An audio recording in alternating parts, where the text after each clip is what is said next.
Assalamu alaikum wa rahmatullahi wa barakatuh.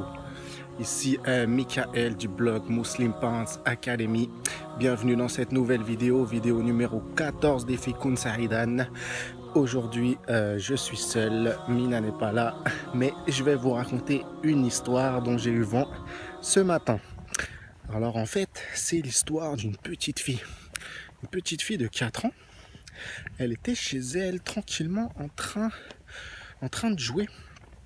Et sa maman qui l'observe remarque qu'elle est en train en fait de chantonner ou de balbutier des paroles. Donc elle se rapproche pour essayer de tout simplement d'entendre ce que sa petite fille prononçait. Et là elle s'aperçoit qu'en fait la petite, subhanallah, elle est en train de réciter Surat al-Baqarah à 4 ans. Alors la petite, la maman, elle est un peu surprise, un peu étonnée, parce que elle lui a jamais apprise elle-même, quoi. Donc elle lui demande, mais qu'est-ce que tu récites là? La petite, elle dit, Surat al-Baqarah. Et elle lui dit, mais tu l'as apprise où? Alors la petite fille, elle répond, je l'ai apprise à l'école. La mère, elle est étonnée, elle dit, waouh. Je précise, c'est une école musulmane. Donc un jour, elle rencontre la maîtresse et elle lui demande mais vous avez appris Surat al-Baqarah aux enfants? Alors la maîtresse a dit non, pourquoi? Elle dit ma fille elle connaît une bonne partie de la sourate.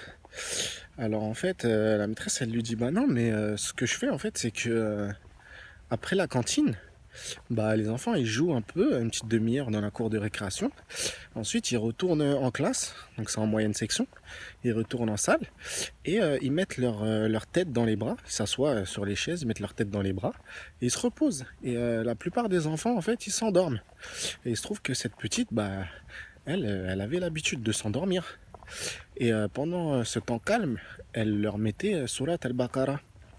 Et tous les jours elle mettait Surat al-Baqarah pendant ce temps calme, après manger.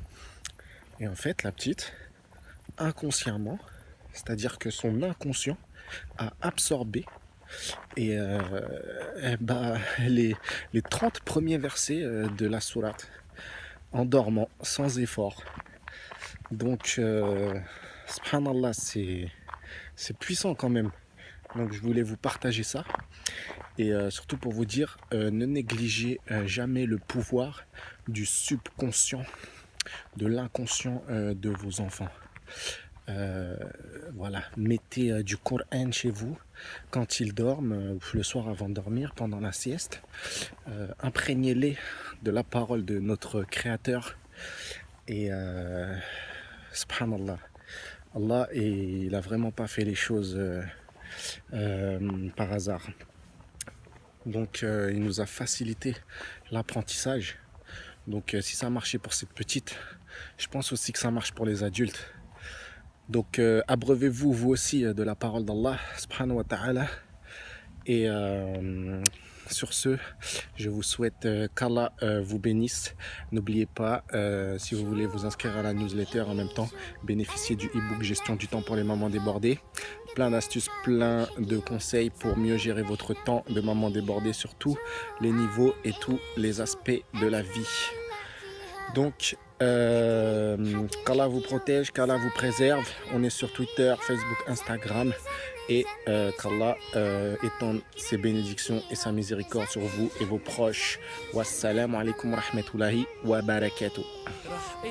رح احكي وقوفي ما بوقف لو خلص حروفي رح قلك رح احكي وقوفي ما بوقف لو خلص حروفي لكن قولي شو بتشوفي في الجنة قولي لي شوفي لكن قولي شو بتشوفي في الجنة قولي لي شوفي